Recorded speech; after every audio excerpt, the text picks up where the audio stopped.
As the search for Essay went viral, the Kano State Emirate Council insists the Emir of Kano, Muhammad Sanusi II, had instructed the handing over of Essay Oruru by her abductor. Briefing journalists over the incident, the Emirate Council, Mahi Bashir, says Essay has never been under the custody of the Emir or any official of the Emirate Council.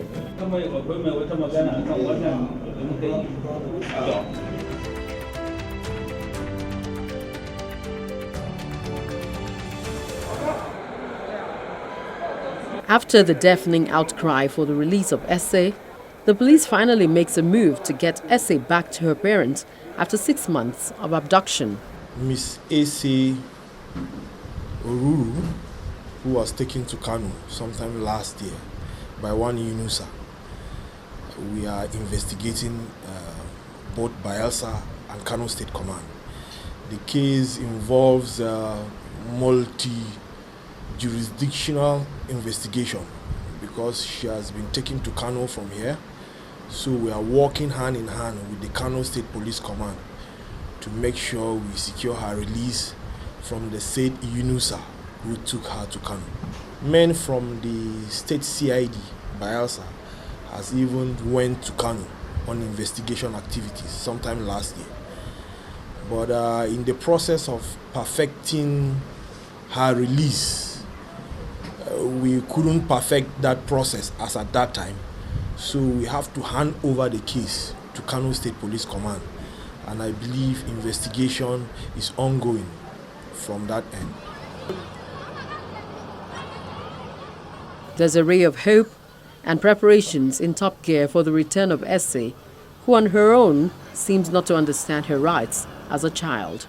Now we call it the Kano. As we reach the Kano, call it the Emir Palace. We they call this number and not they go before one come manage. The one when you go, cause I say they come. So the army for fraud tell us say we not go past the fraud. Say we go back of the first. We enter from back. We go enter the place. As we enter after some minutes, one telling my Koko the boy say, now you bleed somebody from Bayelsa. Say why?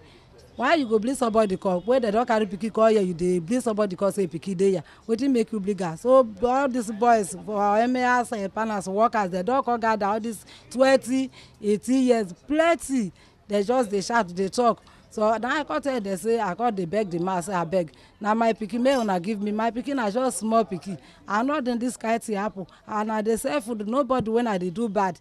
I call the beggar. I say, oh, she will go good. I do. He who say me call him my picky go there. Nobody will give me picky. I see you. They talk to me self now. Today I not go see that picky. The boy will carry my daughter go. He go call me tell me say, mom, I not cry here. I not if your picky. Now me and that can arrange together before I carry your picky go. Not disturb people. I not if your picky. Good 3 times. So from there now we call reach there on Monday again. The chief of the community, my daughter, there the 2 policemen with another man. I hold my daughter called. Now inside black sheep. Now they take her call. They call the police. Whoa, this side, whoa, this side. Then the boy, the chief of the community, they call come. When we reach there, they call us say, "Nah, local government by local government. If you reach Kura local government, now we go come out. As you reach the Kura local government, where we reach, they say we go wait. Where they call the case. Where they call the case, my daughter now they call us Aisha at the door where are the hijab for Ibodo. Now only her face only now I think no say na my daughter be this. Now so it just they look me like mumu. She not fit talk, she not fit do say na my mother be this, just like that. So as we go reach that place now, they say na Sharia court. Now we go judge the case. Now from there the DC court they say not get anything to do for Sharia court because the woman call from all the way for Bayelsa say they carry her daughter call her and as she reach here does say wetin dey for Sharia court again. You know they go. From there now they scatter everywhere. The man just push me for inside motor to go station. The Sharia Castle court said they have already initiated her to their Islamic religion that they cannot bring the girl again. So when I had the report, I have to make a report. I have to go and make the complaint to police station. The Bayelsa Police Command headquarters released 2 policemen for me to go to Kano with the Arewa Shema and the Shema too, Dan Kalo. We went to Kano on the 2nd of September. We stay in Kano, distribute the letter written by the CP here, Bayelsa State, to all the local government and the headquarters. We hold several meetings there. And the boy there who bring who took my daughter to Kano was arrested there. None of them was released. So since then, we'll be running up and down to make sure they bring the girl. I've made some agencies to help me to bring my daughter. Up till now, my daughter has not come. So that is the problem I'm facing. I want my daughter to come. My daughter is a small girl. She has just completed 40 years. That was on Monday, 22nd of February 2016. So it's just 40 years now. I want them to release my daughter for me, please. In Abuja, the police spokesperson, Bisi Kolawole, confirms SA is in its custody and in the Gender and Child Care Protection Unit, undergoing medical and psychological checkup before she would be reunited with her parents. In a short speech read to the media, she discloses that investigations have been launched to vet the involvement of the Nigerian police in the last 6 months during the abduction. Inspector. For Esse's mother, however, the joy of being reunited with her daughter overshadows any consideration. She could only mutter a few words to express her feelings. The girl child victim from the Kano State Sharia Commission. She is currently in safe custody of officers of the gender unit of the force. I can also confirm that the force has also taken into custody Yunus Adairo, alias Yellow, her abductor. The victim is currently being granted psychological and emotional support by officers of the Gender and Child Protection Unit of the force, which handles cases of this nature that touch on violence against children. In addition, a team from the medical department of the force have also extended medical attention to the girl child. Upon certifying her medical status and emotional state, Ese Oruru will be reunited with her parents today, who are also around to work with police professionals in these regards. As a mother, not get any other thing to say, because already when I don't try, we bless people, all the Nigerian people in short, just work hard so that I can get my daughter back. Now I don't get my daughter, now to go as I thank everybody, both policemen, everybody when you work, so I don't carry my people. I will go with her. God bless everybody. Ese's arrival to her state of birth in Bayelsa is shrouded in secrecy. Although the media and all those who have kept vigil for her return could catch a glimpse of her before she was taken into protective custody. She's right where you are now, and hale and hearty. We are just trying to see how we can cancel her. As you can see, my wife has just prayed with her, and that's what we intend doing in the next few days. Yes, definitely we have to prosecute when we see the suspects. Anybody who has committed an offense against any law has to be prosecuted, and he has done one, so we are waiting for him to be brought. Definitely, as you heard the IG said, he has to be prosecuted.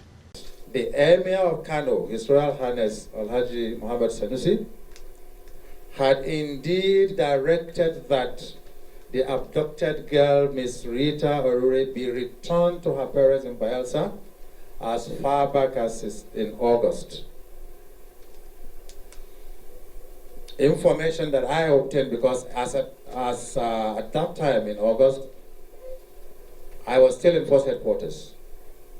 But the information I obtained from my predecessor, Assistant Inspector General of Police Tambariabo, confirmed that His Royal Highness actually sent a delegation made up of some members of Sharia Commission and representatives of the Emirate Council with a letter requesting the police to take back the girl to her parents. This is the copy of the letter, which the Emir sent to the police, that she should be reunited with her parents. In September 2015, President Muhammadu Buhari launched the Year of Action to End Violence Against Children alongside the key findings of the Violence Against Children survey.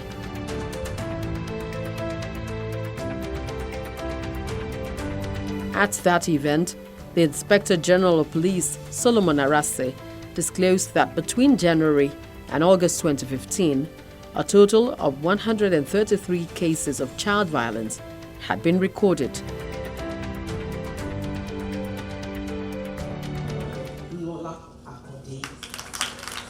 In responding to the plight of the children, Lagos becomes the first state to launch the Violence Against Children campaign in direct response to the presidential launch of the Year of Action to End Violence Against Children. Lagos is doing this in collaboration with the United Nations Children Fund, UNICEF, USAID, and other development partners. Sadly, most violence acts against children are perpetrated by people that they know. As a society, we must strive to prevent and eliminate all forms of violence against children. Although in general terms, it was understood that violence against children is prevalent in Nigeria, it was in 2014 that Nigeria conducted a Violence Against Children survey to better appreciate the scope of the problem. The findings of the survey highlight that violence is not confined to poor families, nor to marginalized children or children living in the shadows of conflict. Violence against children is not someone else's problem, it is everyone's problem. Last September, Nigeria made a commitment at the highest level to end violence against children when the President of Nigeria, His Excellency Muhammadu Buhari, launched the Year of Action to End Violence Against Children. However, His Excellency also recognized that while national level commitments are important, how these commitments are translated into action at state, local government, and ward level is critical. As you have heard, Nigeria is the very first country in West Africa to have the great decision to conduct this important report. It's the 8th country in the world, but it is the largest country in terms of population, and we need to appreciate the effort this represents, because all other countries will feel inspired by your very important action. Congratulations again. This important study was conducted by the National Population Commission, here represented today, and the technical working group, which was led by the Ministry of Women's Affairs and Social Development, also represented here, with the support of UNICEF, the US Center for Disease Control and Prevention, also represented with us. And it shows how research is important to inform action, to monitor progress, but above all, to break the invisibility of violence. Most children suffer in silence. They suffer forgotten, and we need to change this reality. In most countries in Africa, Asia, Europe, Latin America, and others, it is even more heartbreaking that those children suffer the violence in the hands of those who wield authority over them: fathers, mothers, chief teachers, elders, foster parents, uncles, and other close superiors. Worried by the disturbing increase and frequency of the violence across the world, the United Nations commissioned a study into the menace in 2006. One of the key recommendations of the study was for member nations to strengthen data collection and research on children and their respective situations. But there's something we must be aware of. That is the female genital mutilation, female circumcision. It is not in the child's right law. And Mr. Speaker said I should ask us or charge us to support the Lagos State House of Assembly as we add this into the child's right law this year, so that we can get a law that truly is, talking about children and making sure that the rights of a female child is also considered as human rights. To be more forthright The United Nations says that an estimated $440 billion is lost yearly to violence against children in sub-Saharan Africa.